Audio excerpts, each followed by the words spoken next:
जय माँ पीताम्बरा, जय माँ बगलामुखी, जय गुरुदेव जी की। मैं मनीषा, माता की एक छोटी सी भक्त हूँ। मैं आज अपना अनुभव शेयर करना चाहती हूँ आप सभी के साथ। मैं एक छोटी सी गांव से बिलोंग करती हूँ। मेरी बचपन बहुत ही ज़्यादा संघर्षपूर्ण रहा है और मेरे जीवन भी आज तक अभी तक भी सब कुछ संघर्षपूर्ण रहा है। मैंने जीवन में जब मैं बहुत छोटी थी तो मैं माता रानी को बचपन से ही बहुत प्रेम करती थी। मेरे अंदर उनके लिए प्रेम बहुत ही ज़्यादा था, पर वो एक माँ और एक बेटी के तौर पे जैसा प्रेम होना चाहिए वैसा ही था। दिन बीतते गया, मेरी प्रेम वैसी ही रही, दिन प्रतिदिन वो प्रेम बढ़ता गया। और मुझे जिस दिन ऐसा लगा कि मैं सिर्फ खाना पीना काम करने के लिए इस दुनिया में नहीं आई हूँ। हर जीव, कोई भी जीव बिना भगवत सेवा के, बिना भगवती के सेवा के इस दुनिया में वो जो भी काम करते हैं वो अधूरा होता है।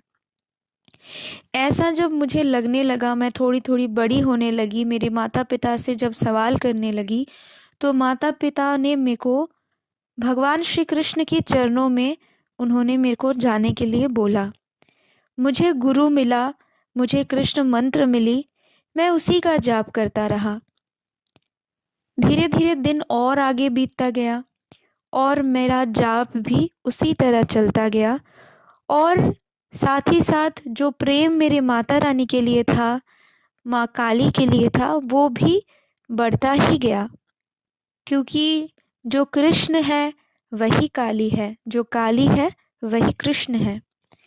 इसी तरह चलता गया और मेरे जीवन में फिर से एक ऐसा वक्त आया जब वो दिन मुझे आज भी याद है। एक ऐसा वक्त आया जिस दिन मेरे पास कोई नहीं था, मेरे हज़ारों सवाल थी और उसका कोई उत्तर नहीं मिल रहा था मुझे।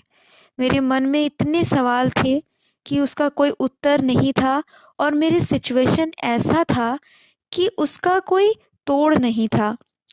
मैं हर किसी के पास गई, हर किसी से मन हेल्प मांगी, पर जैसे होता है ना कि जब आप सही इंसान के पास नहीं जाते हो तो आपको गलत मार्गदर्शन मिलता है, आपको ठगा जाता है, आपको गलत तरीके से आपके साथ व्यवहार किया जाता है और आपको परम सत्य तक कोई पहुंचाने की कोशिश नहीं करता। एक दिन ऐसे ही मैं माता के पास बैठी थी। मन ही मन माता भगवती से मैं ये प्रार्थना कर रही थी कि माँ, अब मेरे ज़िंदगी में एक ऐसा मोड़ आया है जब मेरे पीछे दीवार के सिवा और कुछ नहीं है। मुझे सामने ना तो कुछ दिख रही है, ना मुझे पीछे जाने का कोई अवसर है। अब आप ही हो जिनके शरण में मैं बचपन से हूँ और फिर मैं आपसे कहती हूँ कि मैं आपकी बेटी हूँ, मुझे शरण में लीजिए। ऐसी कहते हुए मैं उस दिन सो गई और दूसरे दिन सुबह मुझे अजीब सी एक अंदर से ऊर्जा महसूस हुई और मैंने यूट्यूब में सर्च करना स्टार्ट किया कि मुझे माता की कुछ ना कुछ तो सेवा करनी पड़ेगी, माता की पूजा करनी पड़ेगी। तो मैंने सर्च करते करते मेरे पहले जो माता इतनी कृपालु है, इतनी दयालु है कि जैसे ही उन्होंने मैंने ये संकल्प किया कि माँ अब मैं तेरी हूँ, उसी दिन उसी क्षण माता मुझे स्वीकार किए और उन्होंने अपने अपने दर्शन आज के डिजिटल मीडिया के थ्रू, यूट्यूब के थ्रू मुझे माता बगलामुखी के बारे में पता चला।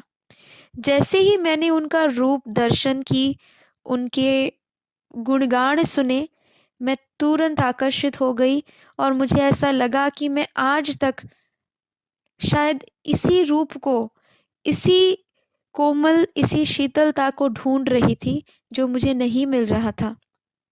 तो मैंने तुरंत, मुझे मुझे अंदर से वो आवाज़ आई और मैंने माता की साधना शुरू कर दी। जब मुझे नहीं पता था कि साधना कैसे होती है, क्या करना पड़ता है, गुरु दीक्षा के बिना साधना 36 अक्षरी मंत्रों का जाप नहीं करना चाहिए, इन सारी चीज़ों के बारे में मुझे कोई पता नहीं थी। मैं एक माता की चित्र को घर लाई, पुष्प से अपने मन की भक्ति से माता की पूजा की और मैंने जाप शुरू किया। देखते ही देखते 6 दिनों के अंदर माता ने मेरे अंदर वो सारी भावनाओं को उभारना शुरू किया, जिससे मुझे पता चलने लगी कि धीरे धीरे बहुत कुछ पता चलने लगा। फिर मैं उसी यूट्यूब से ये पता चला कि बिना गुरु दीक्षा के कोई भी साधना अधूरा है, नहीं किया जा सकता। 10 महाविद्याओं में से 8वीं महाविद्या है और इन महाविद्याओं की साधना उनके किसी भी गुरु मार्गदर्शन के बिना संभव नहीं है। तो मैंने फिर माता से आग्रह की कि माता, अगर यही है, अगर बिना गुरु दीक्षा के साधना पूरी नहीं है, अगर बिना गुरु दीक्षा के मैं आपकी शीतलता, आपकी आभास को नहीं अनुभव कर सकती, तो मुझे गुरु दिलवा दीजिए। उसी दिन मैं यूट्यूब के थ्रू मेरे गुरुजी आचार्य रविंद्र जी के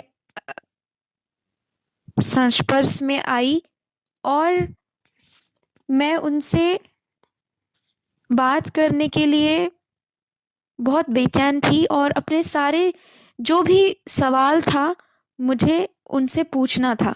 मैंने उन्हें कॉल किया, उन्होंने मेरा कॉल का आंसर किया और मेरे सारे सवालों का उत्तर दी। दूसरे ही दिन मेरी उनसे दीक्षा हुई। मैं उस रात्रि की बात करूंगी जिस दिन मुझे पता चला कि मुझे गुरु दीक्षा लेनी चाहिए और बहुत ज़्यादा यूट्यूब के माध्यम से बहुत डरावने जो भी भक्तों की रहा है कि बिना गुरु दीक्षा के साधना करने के बाद उनका क्या अनुभव रहा है, ये सब सुनते हुए मैं वो रात सो गई थी और कहीं ना कहीं मुझे भी डर था कि मैंने शायद गलत तरीके से माता को प्रसन्न करने की कोशिश की। तो मैं अंदर ही अंदर टूट गई थी कि ऐसा मुझे नहीं करना चाहिए था। किसी भी विद्या की, किसी भी शक्ति की अवमानना करना हमारे हमारे जीवन धर्म की उद्देश्य नहीं है। तो मैंने गुरुजी से आज्ञा ली, मेरी दीक्षा हुई और मैं पुनः अपना जाप प्रारंभ किया।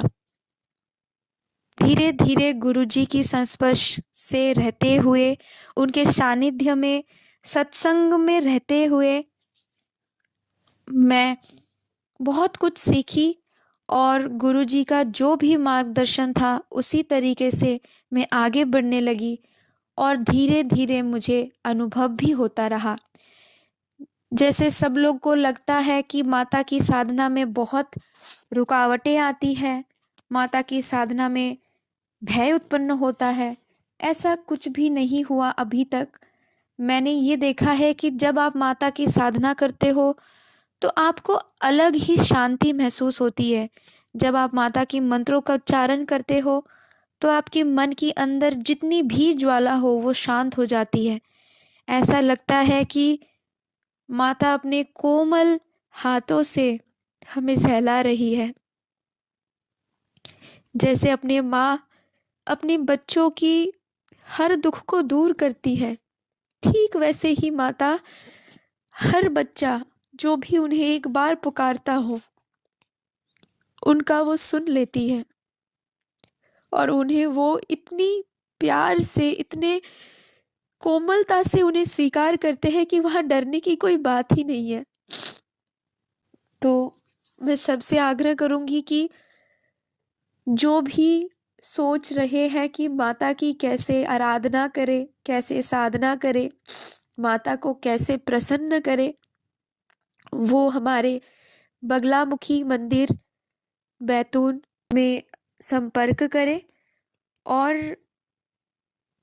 हमारे गुरुजी के मार्गदर्शन पर आगे आए, माता की साधना करें और सत्संग की लाभ उठाए, सत्संग करे और साथ ही साथ माता की नाम गुण प्रचार धर्म में लगे। हमारी सनातन धर्म यही कहते हैं कि हमें कैसे अपने जीवन दिनचर्या अपने जीवन को भगवत भक्ति में जुड़े हुए हमारे पूरे जीवन को दिनचर्या को चलाना है। यही आज तक का मेरा अनुभव रहा है। मैं आगे भी शेयर करती रहूँगी। जैसे जैसे मैं आगे बढ़ूँगी मैं अपना सारा अनुभव शेयर करूँगी। अपने गुरुचरणों में मेरी प्रणाम ऐसे कहते हुए मैं अपने वाणी को विराम देती हूँ। जय माँ पीताम्बरा, जय माँ बगलामुखी।